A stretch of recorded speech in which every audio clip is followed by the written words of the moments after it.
Yeah. Yeah. I did speak to a gentleman yesterday who was 87, and he contacted me on one of my websites, and we talked about Proposition 19, and he says that sounds great because he has two stories and he has back issues, but he owes $180,000 on his home, and he's got the 2.5, 3% interest rate. So what's the workaround on that?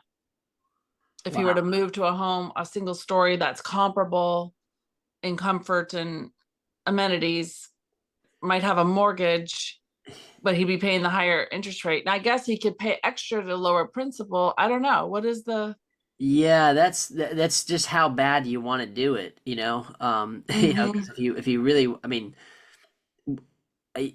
so when I'm helping people make that decision, I say, okay, you have to actually imagine that you've done that. You've done that. You've mm-hmm, made this. You've sold the home. You have the same tax base, but you have this huge payment. But now you also have this huge, windfall of money that you had um, after you pay taxes and everything. And I'm not an accountant, not giving tax advice here, but if they're single, they only exclude $250,000 of the gain. If they're married, they're excluding five hundred right, thousand dollars of the gain. mm-hmm, So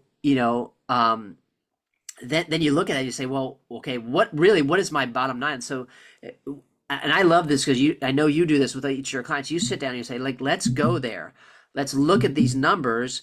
Assuming after you get this information from your tax, you walk away with, say, $1 million gain, um, mm-hmm, and you exclude, 500 so you're paying tax on it. So now you've got, call it 750, and you're into this house that you paid, you know, call it 1.2 for, mm-hmm, and then you're carrying this mortgage. So you're looking at it like, okay, well, now where are you at? You have this big bunch of money. You have a big bunch of money, and now you have this new mortgage payment. But it's at least the property taxes aren't going to kill you.